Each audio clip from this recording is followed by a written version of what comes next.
Chers amis, frères et sœurs, bonjour. C'est pour nous un réel plaisir de nous retrouver autour de la parole du lundi que nous trouvons dans le livre des Corinthiens, le deuxième livre plutôt, au chapitre 6, du verset 17e au verset 18e. Il est écrit, c'est pourquoi sortez du milieu d'eux, séparez-vous, dit le Seigneur. Ne touchez pas à ce qui est impur, et je vous accueillerai. Je serai pour vous un père, et vous serez pour moi des fils et des filles, dit le Seigneur Tout-Puissant. La séparation,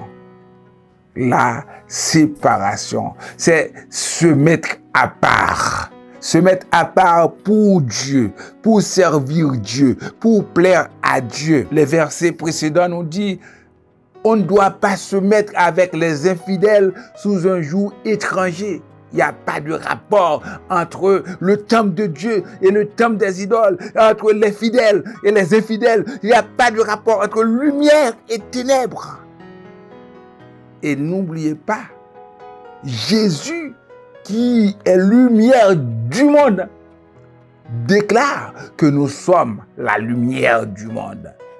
Nous ne devons pas nous mélanger avec le monde ténébreux. Dans l'Ancien Testament, la séparation exigeait, Dieu exigeait que son peuple soit séparé des autres peuples qui se trouvait en Canaan.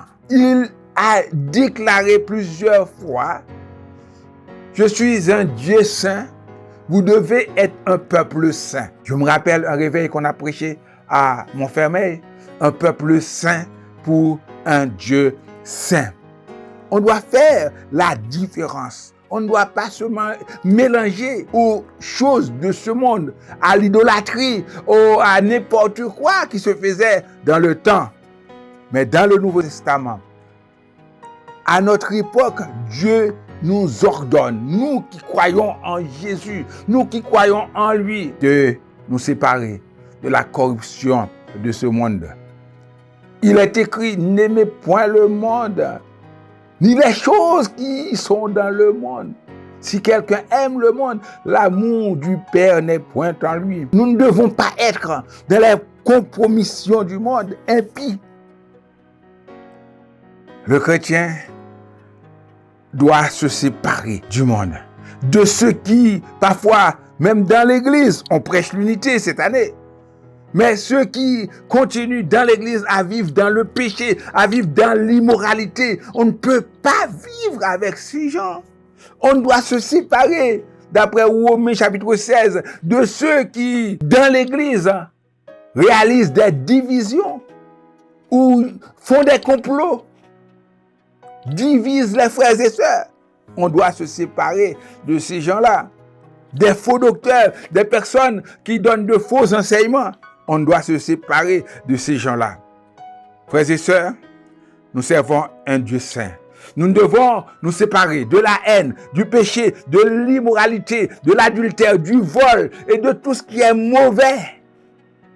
Nous devons nous en séparer pour vivre un amour pur, un amour saint avec notre Dieu qui est saint. Séparons-nous du péché, abandonnons le péché pour que nous puissions plaire à notre Dieu.